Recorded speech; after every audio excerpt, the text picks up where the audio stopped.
룻기 2장 1절부터 보겠습니다. 룻기 2장 1절. 나오미의 남편 엘리멜렉의 친족으로 유력한 자가 있으니 그의 이름은 보아스더라. 모압 여인 룻이 나오미에게 이르되 원하건대 내가 밭으로 가서 내가 누구에게 은혜를 입으면 그를 따라서 이삭을 죽겠나이다 하니 나오미가 그에게 이르되 내 따라 갈지어다 하며 룻이 가서 베는 자를 따라 밭에서 이삭을 줍는데 우연히 엘리멜렉의 친족 보아스에게 속한 밭에 이르렀더라. 마침 보아스가 베들레헴에서부터 와서 베는 자들에게 이르되 여호와께서 너희와 함께 하시기를 원하노라 하니 그들이 대답하되 여호와께서 당신에게 복 주시기를 원하나이다 하니라. 보아스가 베는 자들을 거느린 사원에게 이르되 이는 누구의 소녀냐 하니 베는 자를 거느린 사원이 대답하여 이르되 이는 나오미와 함께 모압 지방에서 돌아온 모압 소녀인데 그의 말이 나로 베는 자를 따라 단 사이에서 이삭을 죽게 하소서 하였고 아침부터 와서는 잠시 집에서 쉰 외에 지금까지 계속하는 중이니이다. 계속 보면서 합시다.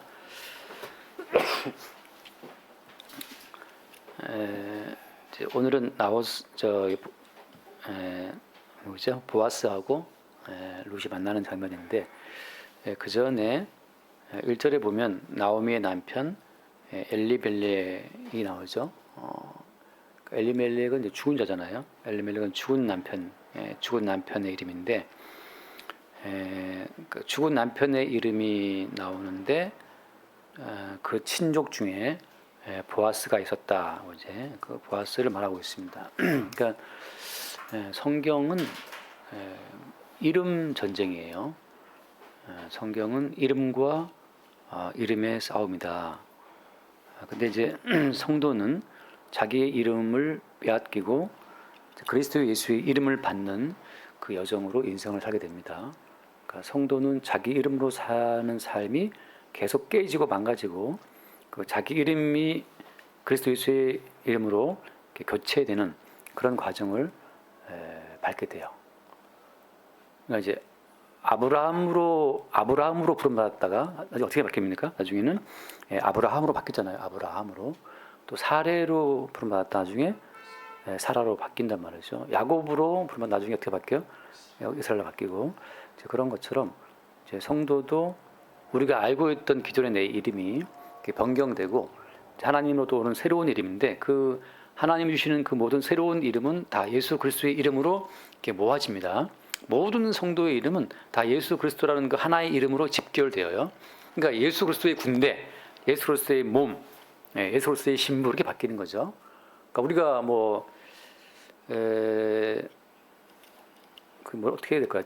지금 대통령 이재명이라는 사람이잖아요. 그 대한민국 대통령 이재명 그러면 이제 대한민국의 중요한 결정 사항은 대통령 이름으로 다 사인되는 것처럼 그러니까는 특히나 구약은 이제 왕정국가였으니까 왕의 이름에 다 속하는 겁니다. 개인의 이름이 없어요. 그런 것처럼 성경에 나와 있는 모든 이름들은 왕이신 예수님이 너는 이렇게 된다 하고 이제 왕이신 예수님이 부여하시는 이름으로 바뀐단 말이죠. 다시 말하면 이제 그리스도 예수의 이름에 의해서 각자 개인적인 이름을 부여받을 뿐이지 개인의 이름으로 예수님과 하나님과 상대하는 것이 아니란 말이에요. 그러니까 성도들의 일생은 자기 이름이 계속 부정되고 그리스도 예수의 이름을 덧입고 나가는 과정으로 바뀌는 겁니다. 마찬가지로 오늘 엘리멜렉이 나오잖아요. 근데 엘리멜렉은 지금 사라져 죽었어요? 엘리멜렉은 죽었죠? 없어요. 거기에 누가 들어오는 거예요? 보아스가 들어오는 겁니다. 엘리멜렉은 이름만 남기고 없어졌어. 죽었단 말이죠. 근데 그 엘리멜렉이라는 그 이름의 빈자리에 보아스가 들어옵니다. 이게 이제 구약에 나오는 용어로 고엘이라고 해서 아무튼 죽은 자의 친척이 모든 책임을 지고 그 죽은 자의 가문을 이어주는 겁니다. 아무튼 지금 이 엘리멜렉은 이름만 남기고 없어졌는데 아들이 없어 죽었으니까 그래서 지금 엘리멜렉 그 자리에 보아스가 투입돼요. 껍데기는 엘리멜렉인데 알맹이는 누구예요? 알맹이 보아스인 겁니다. 그래서 나중에 안 줬는데 한번 잠깐 볼래서 이제 뒤에 그 룻기서 뒷부분에 보면 이 보아스와 룻 사이에 태어난 아들이 누구 아들로 들어가요? 거기 이제 4장에 보면 4장에 이 나오미의 아들로 자 16절 말씀 볼까요? 4장 16, 17절 말씀. 4장 16, 17을 보면 나오미가 아기를 받아 품고 그의 양육자가 되니 그 다음 거예요. 17절 17절 그의 이웃 여인들이 그에게 이름을 지어주되 나오미에게 아들이 태어났다 하여 그의 이름을 오벳이라 하였는데 그는 다윗의 아버지인 이새의 아버지였더라. 자, 실제 나오미가 아들을 낳았습니까? 실제 이 아들은 룻이 낳은 아들이에요. 보아스와 룻 사이에 태어난 아들을 누구의 아들로 입적시킨 겁니까? 나오미의 아들로. 그럼 누구 아들인 거예요? 엘리멜렉의 아들이에요. 구약세는 아들이 없이 죽거나 또 아들이 다 죽어버렸어. 대가 끊어지면 엘리멜렉의 이름으로 대가 끊어지게 생겼기 때문에 엘리멜렉의 친족 가운데 누가 대신 투입되어서 그 엘리멜렉의 이름을 잊게 했단 말이죠. 지금 구약은 지금 존재가 문제가 아니에요. 이름의 버전이 중요한 거예요. 성경은 존재가 문제가 아니고 이름의 버전이 더 중요합니다. 존재보다 이름이에요. 왜냐하면은 나중에 나오지만 하나님께서는 지상에 내려오시지 않고 구약 시대에 뭘 뒀어요? 성전을 짓고 성전에 뭘 뒀습니까? 여호와의 이름을 뒀단 말이죠. 그 여호와의 이름으로 구원을 베푸시는 거예요. 이름만으로 주님이 베푸시는 구원인데 그래서 구약에는 이름의 계승을 중시하는 거예요. 그래서 엘리멜렉은 죽었지만 엘리멜렉의 이름은 남아야 돼. 그 엘리멜렉의 이름 껍데기 알맹이는 뭐예요? 알맹이는 보아스와 룻이 들어가는 겁니다. 이게 뭘 말해주는 거예요? 지금 문양원은 죽어요. 이제 죽는 거란 말이죠. 껍데기 이제 죽고 이제 근데 문양원 속에 뭐가 들어가야 되는 거예요? 보아스의 실체이신 예수가 들어가는 거란 말이죠. 똑같아요. 지금 정춘하는 일이 끝났어요. 이 촌스러운 이름은 이제 끝났고 정춘하 속에 누가 들어온다고요? 그리스도 예수가 들어온다는 말이죠. 이것을 신약에서는 뭐라고 바울이 압축을 했어요? 한번 갈라디아서 2장 19절 말씀. 갈라디아서 2장 19절. 갈라디아서 2장 19절. 내가 율법으로 말미암아 율법에 대하여 죽었나니 이는 하나님에 대하여 살려 함이라. 같이 봐요. 내가 그리스도와 함께 십자가에 못 박혔나니 그런즉 이제는 내가 사는 것이 아니요 오직 내 안에 그리스도께서 사시는 것이라. 이제 내가 육체 가운데 사는 것은 이제 일단 지금 내 안에 누가 살아요? 그리스도가 사시는데 이제 내가 육체 가운데 사는 것은 할 때 남들이 볼 땐 누가 살아 있습니까? 남들이 볼 땐 바울이 살아 있지. 근데 바울은 뭘 알고 있어요? 이제 내 안에 사는 것은 누구다? 그리스도가 산다는 거야. 내 껍데기는 다 이미 죽었단 말이죠. 나는 죽고 내 안에 사시는 분은 그리스도인데 육체 가운데 내가 지금 살고 있는 것은 남들이 나를 바라볼 때 여전히 바울이죠. 여전히 문양원이고 여전히 정춘하고 박신규 다 살고 있지만 본인들은 우리는 뭘 알고 있습니까? 내 속에 사시는 분은 내가 아니고 그리스도라는 사실을 알고 있는 거죠. 그리스도가 우리 속에 사셔야만 새로운 열매가 새로운 아들이 태어날 수 있어요.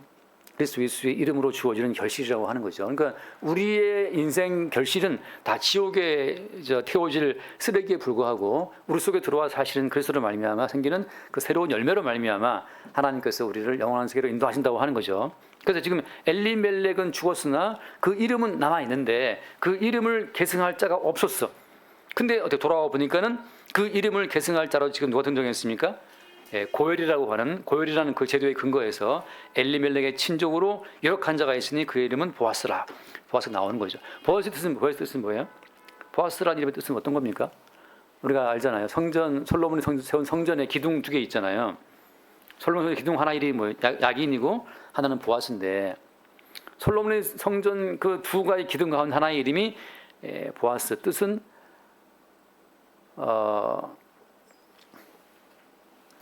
뜻이 뭐지라?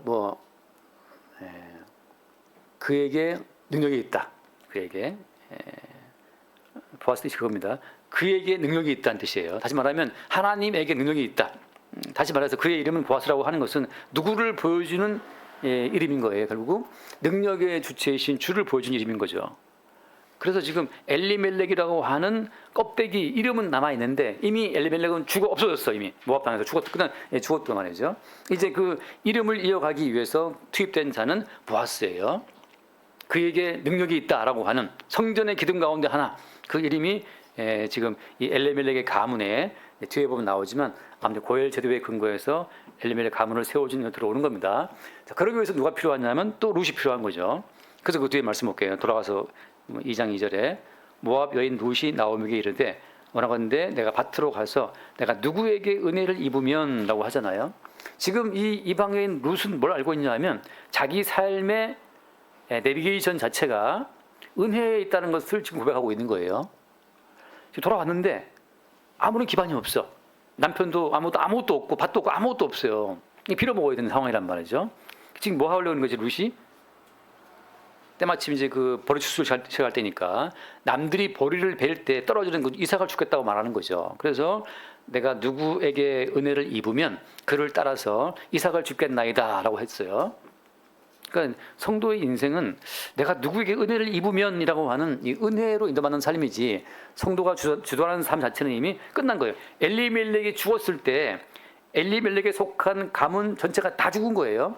엘리멜렉의 두 아들 죽고 며느리 죽고 다 죽은 거예요. 우리가 주체가 된 우리의 인생은 다 끝난 겁니다. 내가 그리스도와 함께 못 받겠다고 하잖아요. 앞에 있는 말씀처럼 뭐에 근거해서 율법에 대하여 죽었나니 율법에 대하여 모든 성도들은 율법에 근거하면 다 죽은 자예요. 율법대로 적용하면 다 죽은 자라고 하는 거죠. 율법대로 적용하면 우리 모두는 다 죽은 자다. 우리는 타고난 죄인이기 때문에 그래서 은혜에 의해서 살게 되는데 3절 말씀 보니까 어떻게 무슨 말 3절 말씀 룻이 가서 베는 자를 따라 밭에서 이삭을 줍는데 우연히 엘리멜렉의 친종 보아스에게 속한 밭에 이르렀더라. 그냥 뭐 우연이죠. 뭐. 남들부터 우연인데 이게 누구의 인도하심이에요? 은혜의 인도하심이라고 하는 거죠. 은혜의 인도하심이라고 하는 것은 인과관계가 정확치가 않아요. 내가 뭘 했기 때문에 이게 왔다. 그리고 인과관계를 우리가 될 수가 없어. 그냥 은혜지, 은혜. 또 어떻게 다른 말로 하면 우연이라는 이름으로 다가온 은혜인죠. 그래서 우연히 유력한 친족이잖아요. 엘리멜렉의 친족 가운데 보아스에게 이르렀다. 그다음 뭐죠? 4절 말씀. 마침 보아스가 베들레헴에서부터 와서 베는 자들에게 이르되 여호와께서 너희와 함께 하시기를 원하노라. 마침 어때요? 또 마침 우연과 마침이 이제 이게 서로 연결되는 건데 우연히 룻은 엘리멜렉 보아스의 밭에 갔고 친족. 또 어때요? 때마침 보아스가 베들레헴에서 내려왔어. 이 기가 막힌 우연과 마침의 연합 가운데에서 드디어 역사가 벌어지는 겁니다. 자, 일단은 엘리멜렉의 죽음이라고 하는 것은 엘리멜렉 뜻이 뭐죠? 엘리멜렉 자체는 나의 하나님이 왕이시다는 뜻인데 멜렉 왕이라는 뜻이잖아요. 나의 하나님이 왕이시다라고 하는 그 엘리멜렉. 다시 말하면 신앙 고백은 입술의 고백은 거창하죠. 하나님이 왕이라고 그러니까. 근데 알맹이는 뭐야? 알맹이는 회칠한 무덤이기 때문에 알맹이는 죽은 거예요. 우리가 입술로 주여줘야 할 때 이 입술의 고백은 대단한지 모르지만 그 내막 자체는 우리 가운데 생명에 속한 것이 아무것도 없어요. 우리 쪽에서 시작한 모든 믿음은 내용이 있다 없다. 내용이 없어요. 하나님 보시기에 다 안 받을 것, 다 거부될 것들 다 불량품이란 말이죠. 그래서 주님께서는 엘리멜렉의 속을 다 파내시고 다 죽여버려요. 엘리멜렉에 들어있는 두 아들 다 나와 다 그 집은 다 죽여버린 다음에 그 속에다 이제 뭘 넣으신다? 보아스를 투입하시는데 그 과정이 뭐냐? 보아스는 어디서 내려왔어요? 보아스는 베들레헴에서부터 왔다고. 베들레헴에서부터. 베들레헴의 뜻은 다 알죠, 우리가 이제 흔히 말하는 베들레헴은 떡집이란 뜻인데 떡집이란 뜻인데 다시 말해서 보아스가 생명의 떡을 가지고 오실 예수 그리스도의 모형으로 여기 내려온 겁니다. 갖다 붙이는 거예요 지금. 아무튼 잘 따라와 보세요.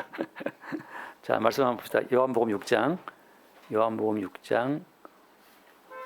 51절 말씀. 요한복음 6장 51절.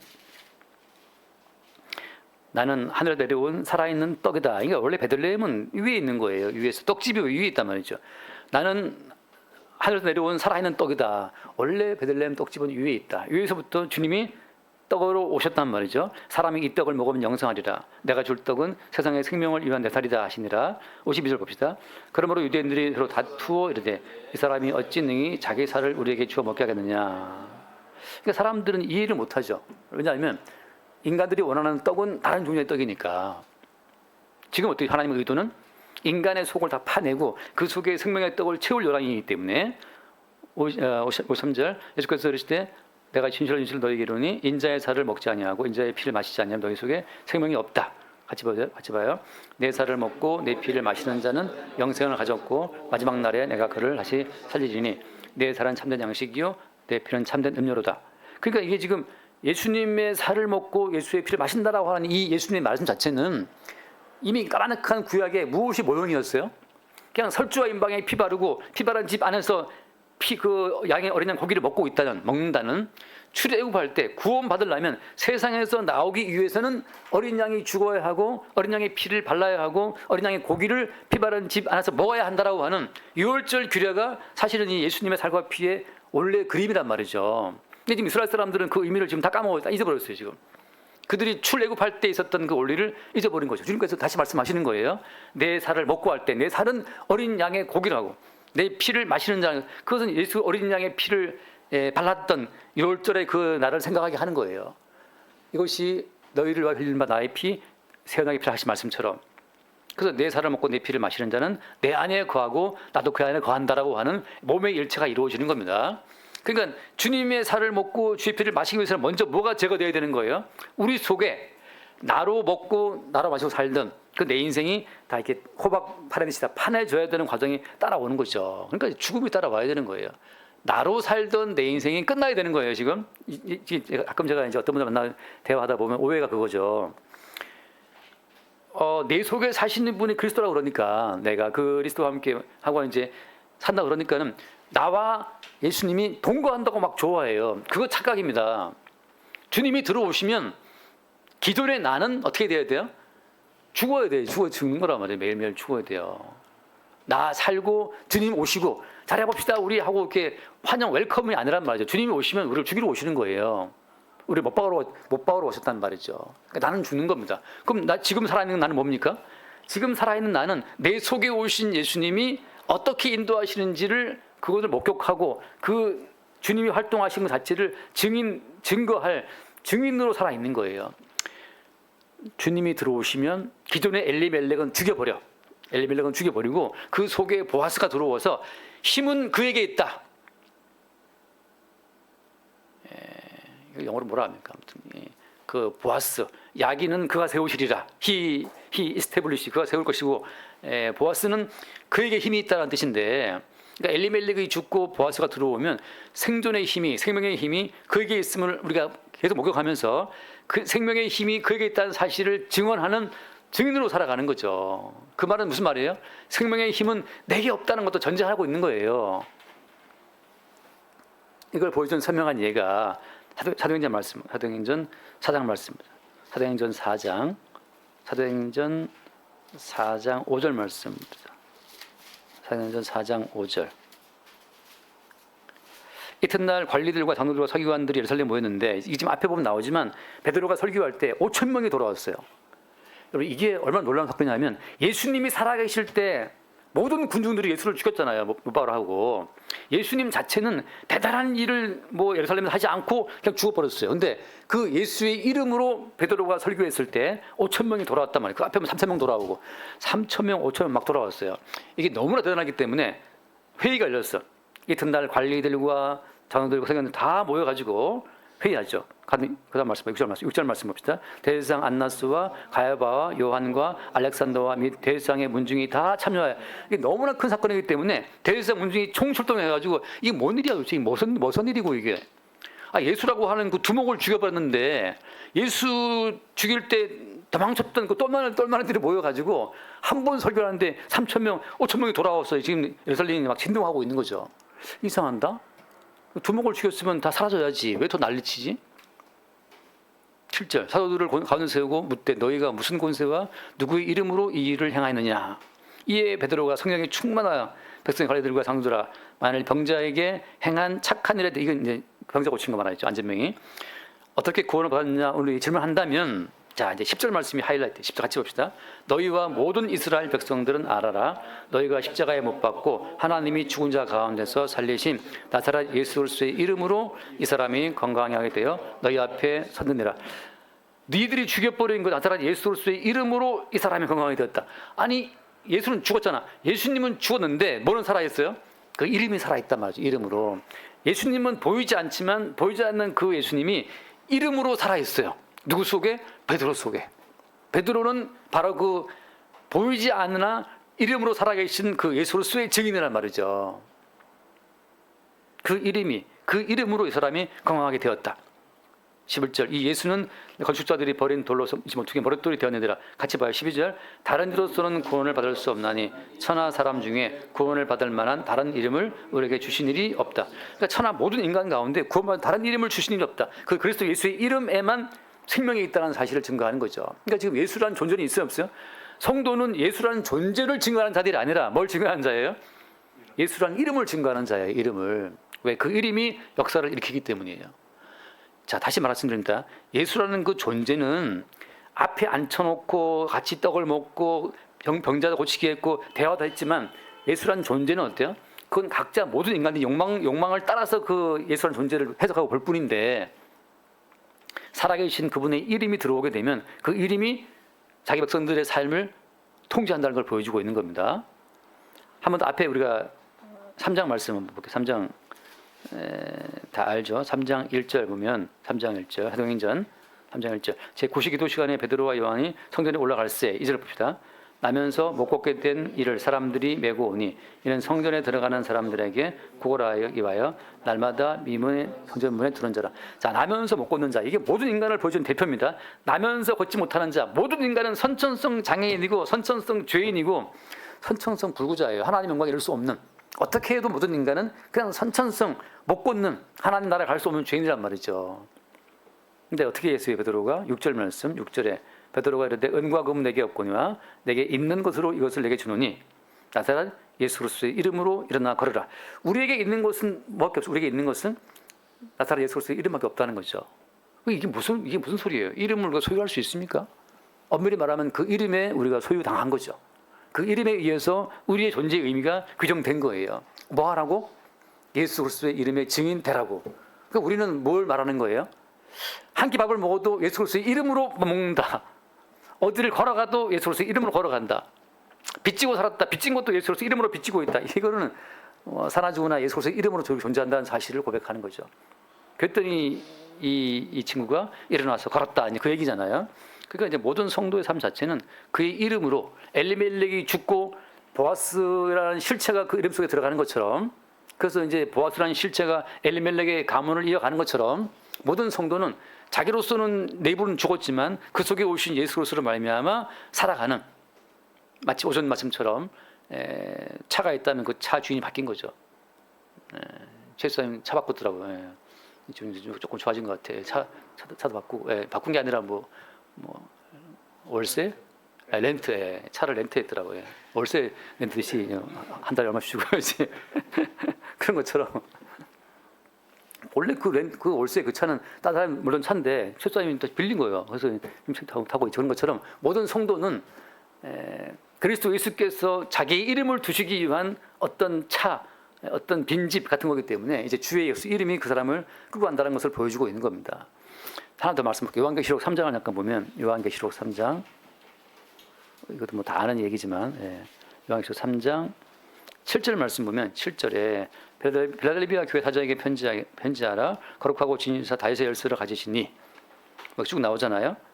자, 8절 말씀 볼게요. 8절 볼지어다 내가, 계시록 3장 8절입니다. 내가 내 앞에 열린 문을 두었을 때 네가 다를 사람이 없으리라. 내가 내 행위를 아노니 네가 작은 능력을 가지고서도 내 말을 지키며 내 이름을 배반하지 아니했다. 여기 보면 중요한 게 뭐예요? 이 교회는 능력은 작았지만 뭘 안 배반했다? 내 이름을 배반치 않았다. 이름을 배반치 않는, 이게 무슨 뜻이에요? 이름을 배반치 않았다. 엘리멜렉은 죽었으나 그 속이 다 비워지고 그 속에 자기의 살과 자기의 피를 때려 부으신 그 보아스의 실체이신 예수 그리스도, 그분의 이름으로 존재를 이어가고 있는 거잖아요.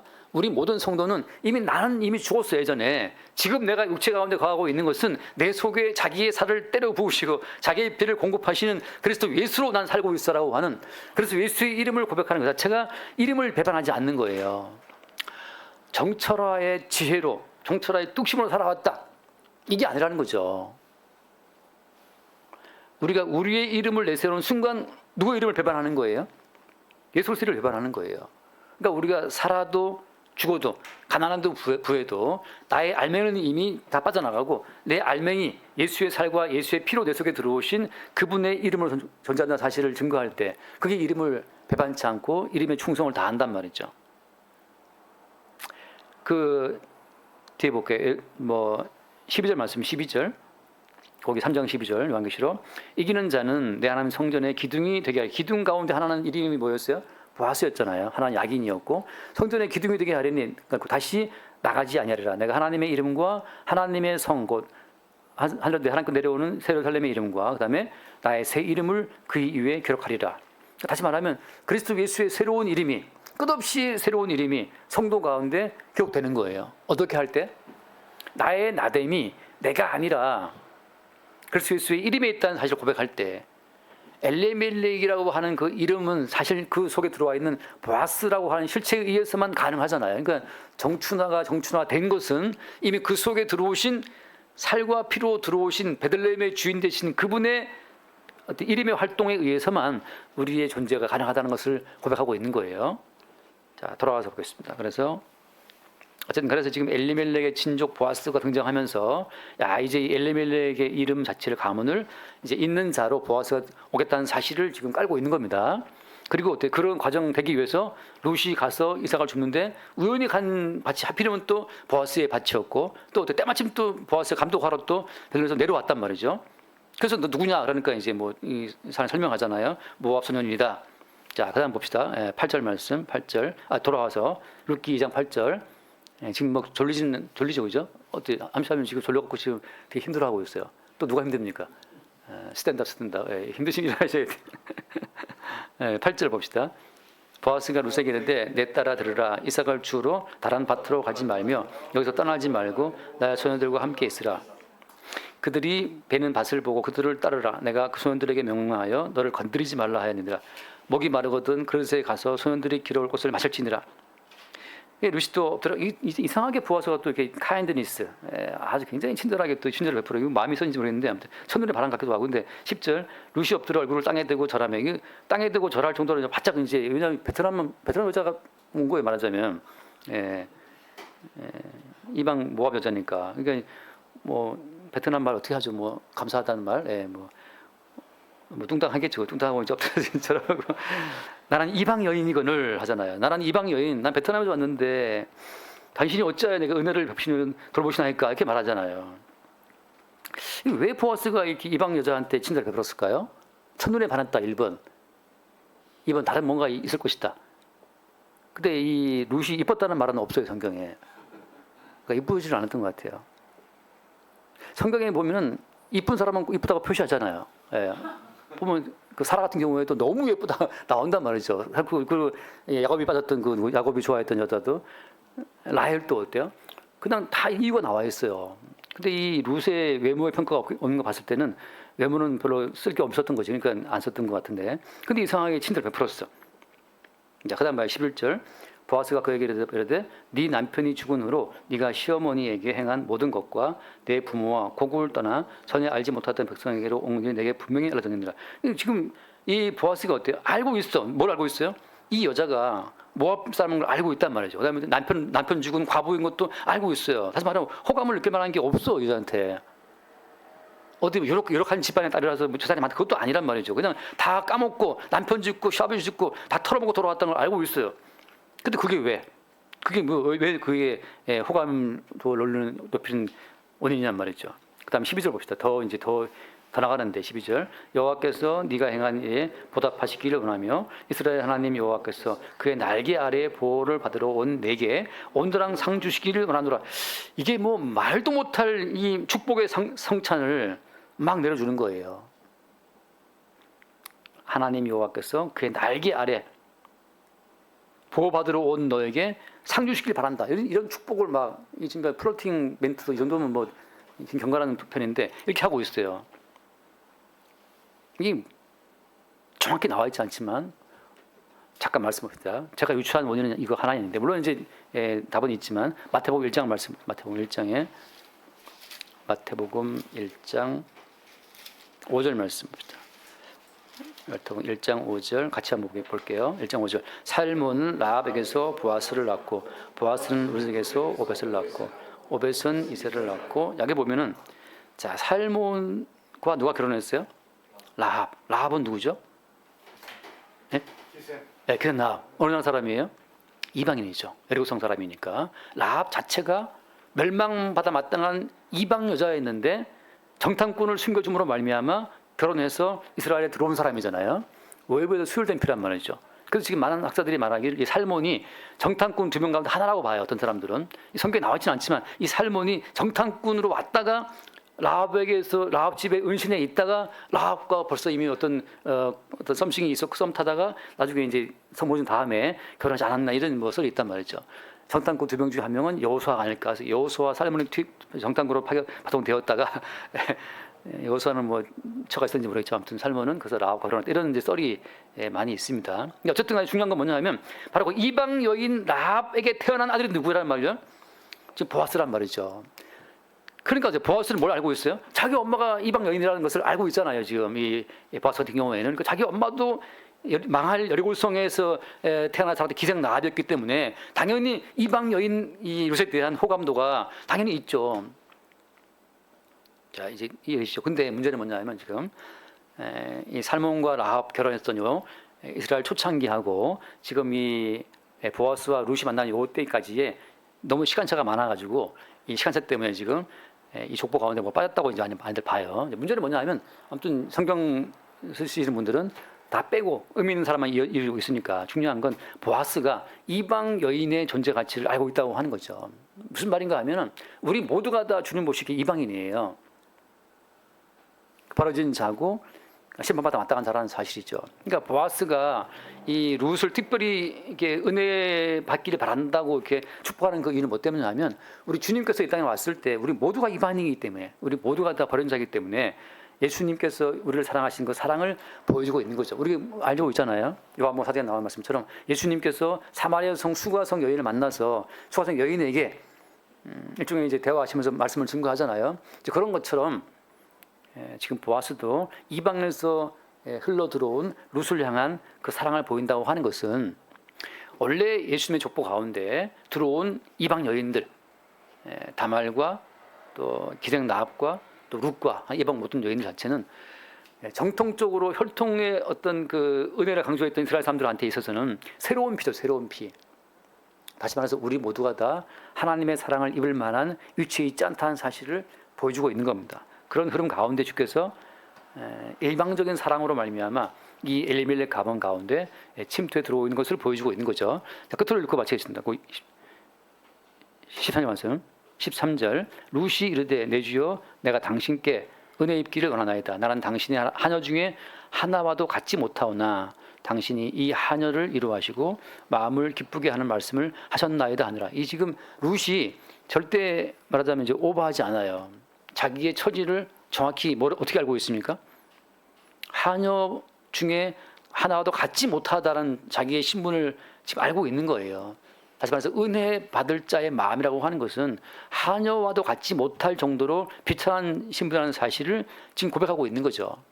거기에 이 룻이 뭘 바라보고 있습니까? 그런데 이런 하녀를 이루하시고 마음을 기쁘게 하는 말씀을 하셨나이다 라고 하는 거죠. 마치 수로보니게 여인이 예수의 발 앞에 엎드려가지고 주여 개들이라도 난 개 맞는데 나는 개가 맞는데 개들이라도 그 부스럽게 먹지 않습니까? 라고 했던 그 여인처럼 말이죠. 지금 이 룻의 마음은 그냥 그 식탁에 떨어지는 부스럽게 먹는 개 같은 마음으로 어찌 하녀보다 못한 이 하녀를 이루하시고 마음을 기쁘게 하시나이까 라는 말을 지금 고백을 하고 있는 거예요. 그러니까 모든 성도가 주 앞에 나올 때마다 할 수 있는 고백은 뭐냐 하면 그냥 종들 가운데 하나와도 같이 못한 이 종보다 못한 자에게 주께서 위로하시고 주께서 마음을 기쁘시게 하는 모든 상황을 어떻게 매일 우리 가운데 허락하십니까? 라고 하는 고백이죠.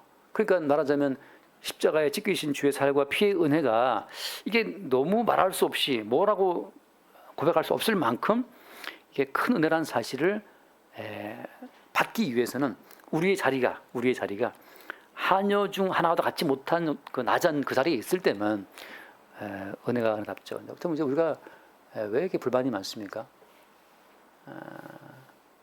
너무 높아요 우리가 지금 자리가 다. 그래서 이제 지금 있는 집도 있는데 더 좀 비싼 집 못 가져서 우리는 이제 불만인 거고 지금 있는 돈도 있는데 더 못 가져서 불만인 거고 뭐 이제 빚지고 장기 팔리고 이제 배 가른다 좀 되면 이제 그때쯤 되면 이제 아이고 주님 할지 모르겠는데 항상 우리는 불만이 많죠. 근데 오늘 룻의 고백이 그러니까 보아스는 떡집 주인으로서 지금 충분한 어떤 그 은혜와 사랑을 베풀고 있고 그 은혜를 받는 룻의 마음은 하녀 중에 하나도 갖지 못한 그 낮고 비천한 마음 상태로 지금 은혜를 갈구하는 자의 모습을 보여주고 있는 거죠. 이런 과정 가운데서 이제 둘이 만남이 이루어지는 거예요. 당당한 모든 결혼 조건을 구비한 당당한 어떤 신부의 모습이 아니라 이방 여인이고 모든 걸 털어먹고 온 여자고 남편이 있다가 죽어버린 과부고 아무튼 결혼 조건 가운데 들어갈 게 아무것도 없어요. 룻은 지금.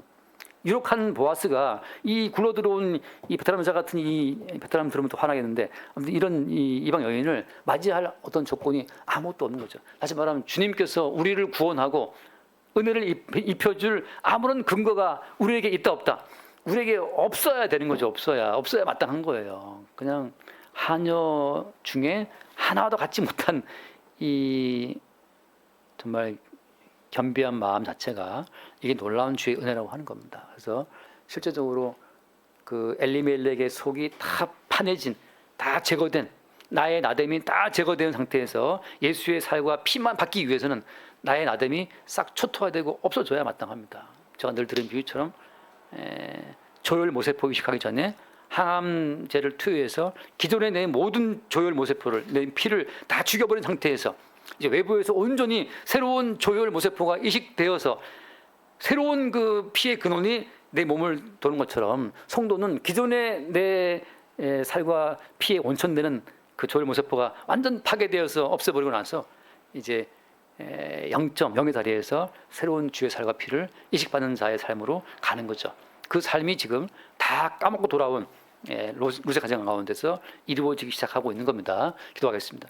존귀하신 주님 감사합니다. 우리의 이름을 껍데기만 남기시고 주의 이름으로 바꿔주시고 우리의 내면을 오직 주의 살과 피로 채우시기 전에 우리의 살과 피의 모든 요소를 제거하시는 주님의 그 새로운 창조의 작업 앞에 우리가 아멘으로 따르게 하시고 주께서 우리의 세계를 무너뜨리실 때마다 주님께서 밀고 들어올 새로운 세계를 바라봄으로 감사함으로 견디고 또 주를 바라보게 하여 주옵소서. 우리 주 예수로 기도드립니다. 아멘.